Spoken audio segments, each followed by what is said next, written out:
Did you ever wonder where the word gorilla comes from? Well, the story goes back a long ways.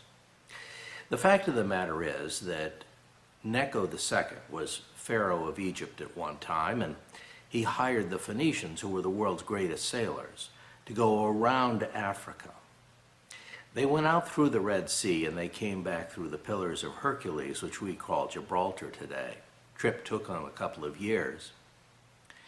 And we're pretty sure that that story is true for the very reason that the Greeks didn't believe it. You see, the Phoenicians reported that at some point along their trip, the sun appeared to be in the northern part of the sky instead of in the southern part. Now, the Greeks knew that that never happened. The sun was always in the south.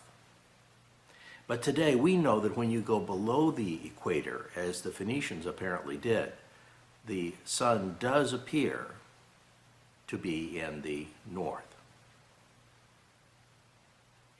Now, about 100 years after that, in about the 5th century BC, there was a Phoenician sailing for Carthage, General Hanno the Navigator. And Hanno took 60 ships. And if you figure about 50 people per ship, you're talking about several thousand people. And he went around down the side of Africa. And the reason that he did that was to establish colonies. But when he got to near the end of his trip, as far down the coast of Africa as he intended to go, he discovered something very interesting. What he discovered, the local people called gorillas, and he reported that they were very hairy people. Now, we're not sure just exactly what Hanno discovered. We don't know if they were chimpanzees, we don't know if they were gorillas, we don't know if they were some kind of other ape, or if they were really just hairy people. But in the 19th century, when people started discovering actual gorillas in Africa, they remembered the name that Hanno gave those animals.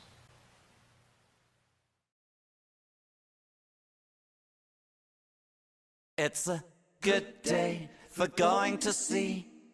Hanno the Navigator said to me, there's an open sky and a steady breeze out beyond the Pillars of Hercules. Above the foam-kissed waves, seagulls scream. Up in the masts of our trireme, and it's a good day for going to sea.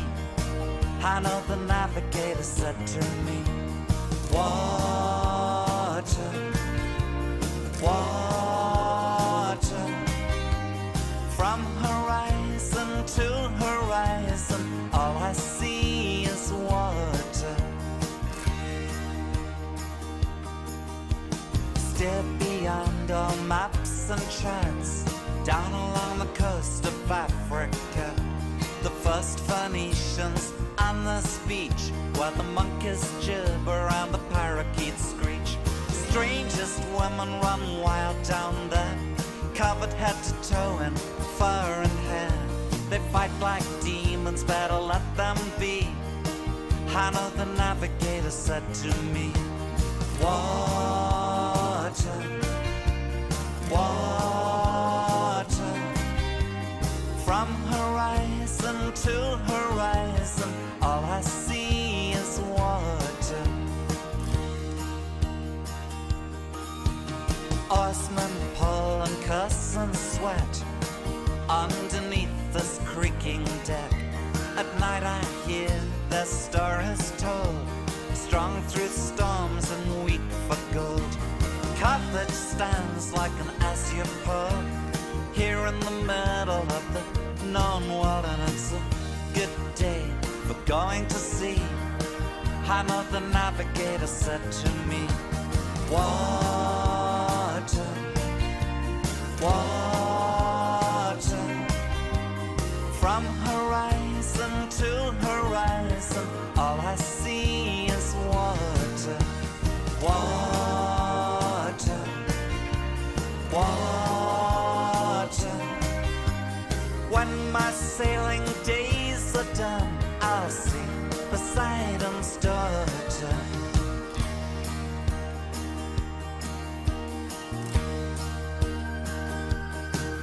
It's a good day for going to sea, Hannah the navigator said to me.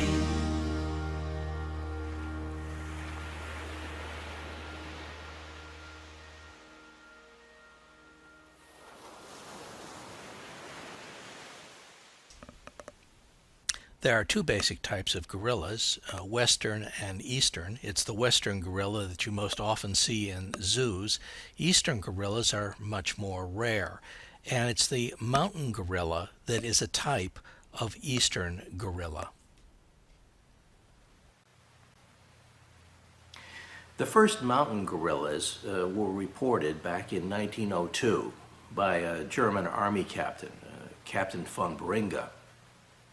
Von Virunga was in the area we call Rwanda today. At that time it was German East Africa, and he shot two of the beasts, and he sent one of them back to Berlin for study. And this was a different kind of gorilla than anyone had ever seen before.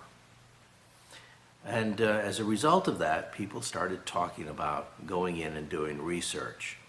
The first researcher to go in was actually an American by the name of Carl Akeley. He went in the 1920s. He was going in part because he was employed by the American Natural History Museum in New York. Now, this happens to have been the same Natural History Museum that someone else was working for at about that same time, and you may remember. His name was Roy Chapman Andrews. He's the guy that went up into Mongolia, and his expedition found the first dinosaur eggs. Well, Carl Akeley was doing essentially the same thing that Roy Chapman Andrews was doing. He was collecting exhibit specimens.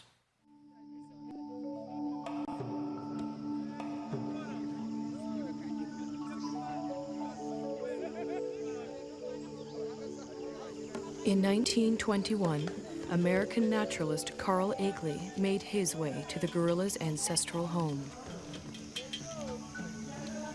the Virunga Volcanoes, in what was then the Belgian Congo.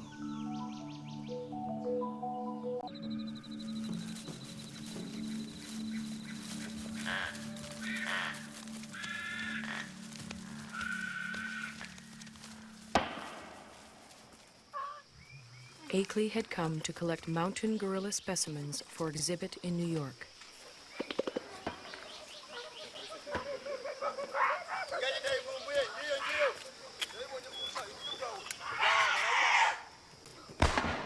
But each time the men stared into the eyes of a dead mountain gorilla, they saw a man-like creature staring back at them.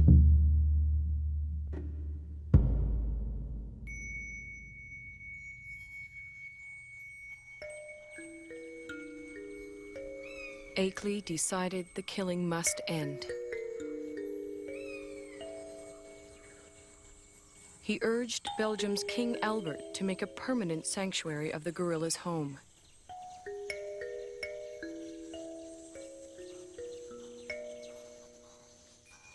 Today, in the cold, rainy, high ground of Rwanda, Uganda, and Zaire, the gorillas live on much as they have for thousands of years.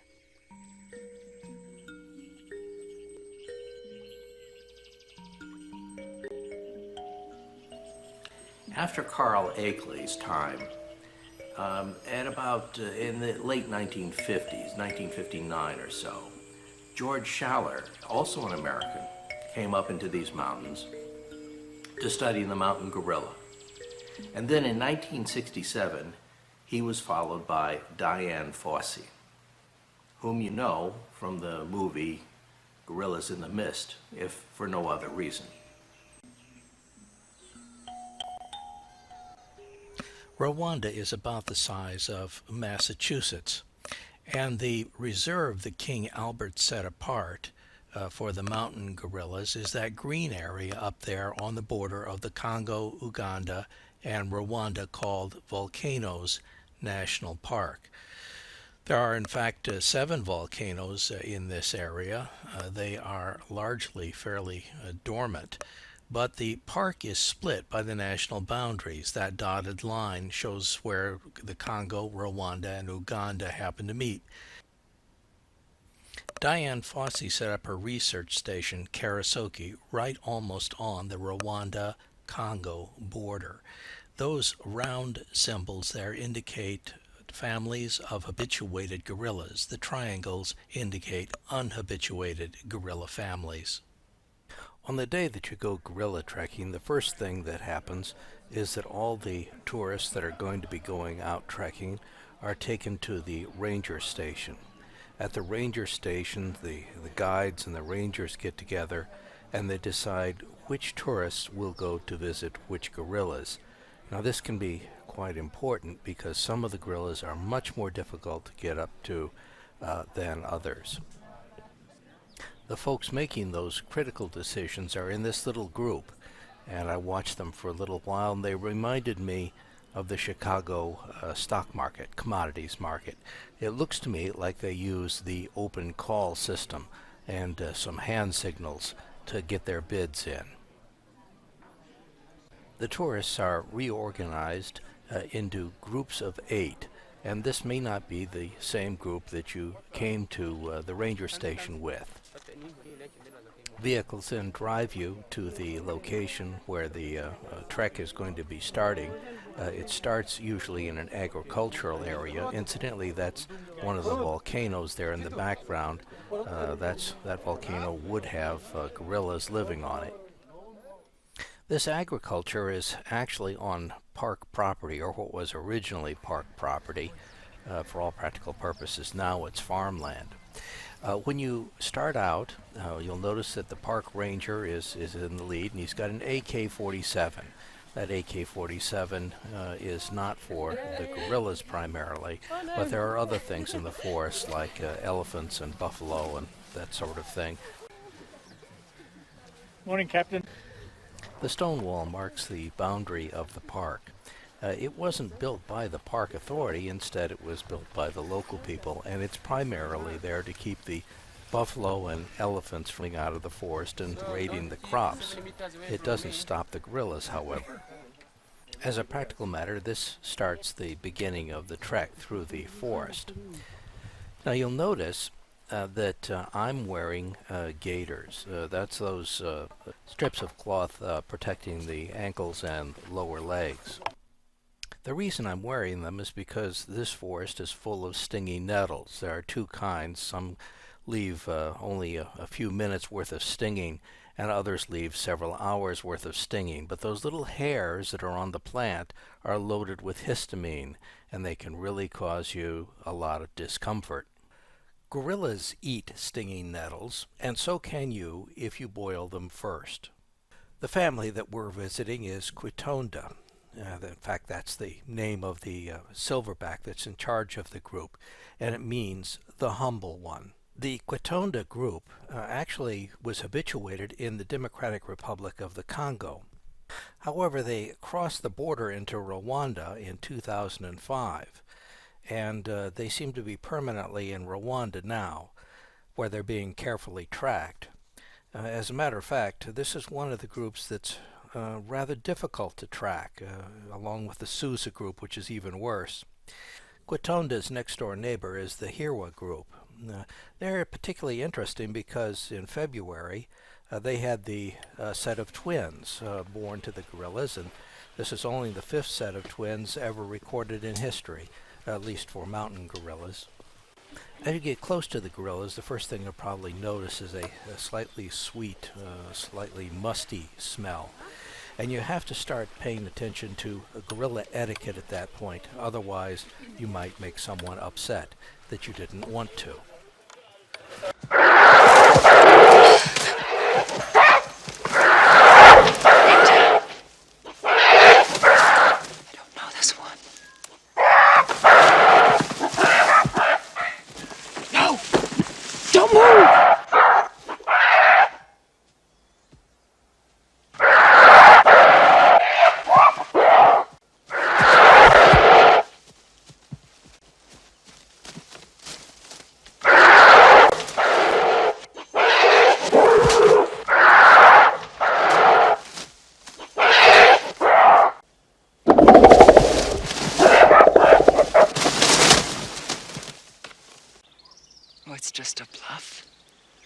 When gorillas get aggressive, they go through a 9-stage display.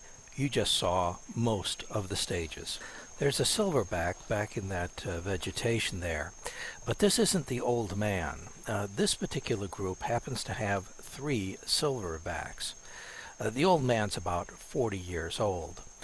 This person is in his teens still, and his name is Kigoma. He's sort of the first vice president. Kigoma is now attracting more female attention than the old man is, and is likely to take over the family eventually. As a matter of fact, Kigoma and Kitwanda have fought occasionally, although it's also common for Kigoma to groom Kitwanda, so things are still working out all right in the family. Mountain gorillas are a type of eastern gorilla, and as such, they're the largest type of gorilla on the planet. Now, what makes mountain gorillas different is basically their thicker, longer hair than other gorilla species. And that means that they can stand colder temperatures, the colder temperatures they have up here in the mountains, where it's also rather damp. Males weigh about twice as much as females. The males can get well over 6 feet tall. They're usually around 500 pounds at the most, but they have come in at nearly 600 pounds for record size. The arm span is over 7 feet. Mountain gorillas live between, about 7,000 feet in altitude to about 14,000 feet in altitude. Basically, they eat vegetation of all kinds, and also assorted insects and grubs. The adult males need about 75 pounds of vegetation a day, the females about 40. From the mountain gorilla's point of view, this forest is basically a very large salad bar. Mountain gorillas do not reproduce rapidly. The gestation period is over 8 months. The offspring are not weaned until they're about 3 years old, so it takes about 4 years between cycles. As a practical matter, females generally only have 1 infant every 6 to 8 years, and that means that over the course of their lifespan, they may only have between 2 and 6 offspring. They're everywhere. There's so many. The average dominant silverback is only king for about 4 or 5 years. This group is very unusual in that it has 3 silverbacks. Most groups, about 60% of all groups, have only 1 adult male in them. Now, that means about a third of the groups do have more than 1 adult male. Now, when the big guy moves, everybody moves. All the gorillas, all the people, everybody moves. And in this case, the big guy is going to move, but he's going to move to some place where you certainly wouldn't expect to see a mature male silverback. He's climbing a tree. That's the president climbing a tree.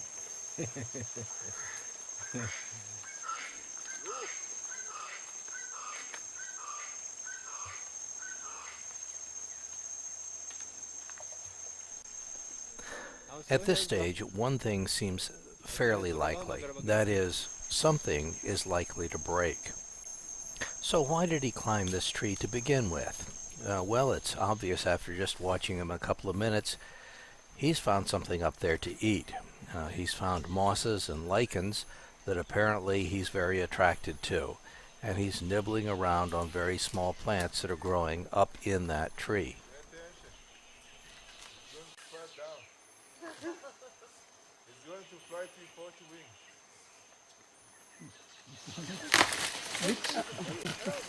Well, so much for that dead branch. The fact of the matter is that vegetation is fairly hard to digest, harder than meat, for example. The result is gorillas have to have very large stomachs in order to be able to process all that vegetative matter.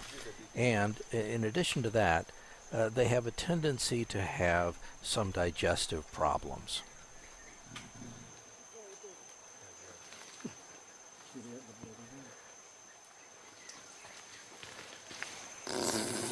Oh. Well, we've seen the big guy now, Quitanda, the leader of the group, the gorilla that climbed a tree. And earlier we saw Kigoma, the #1 vice president, the second in charge, the silverback that's getting all the attention from the girls right now and is likely to be the successor. But where is the third silverback?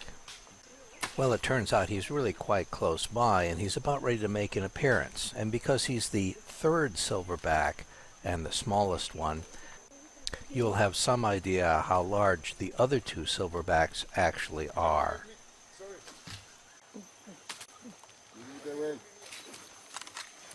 When you think of a silverback and their behavior and function in the family, there are several things that you normally think of. You think of him as leading the family, selecting which vegetation to be going to eat.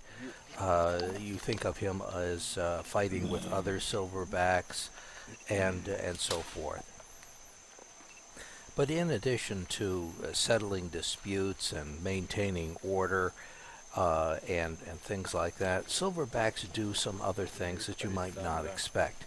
For example, when a mother dies or leaves the group and there are infants left behind, if there are offspring left behind, he will often allow them to sleep in his nest instead of what they would normally have done by sleeping in the mother's nest. And silverbacks are also capable of something else very surprising. That is, some silverbacks have been seen removing poachers' snares from the hands or feet of members of their group. Like most monkeys and other apes, gorillas have their infants, jockey style, on the mom's back for transportation.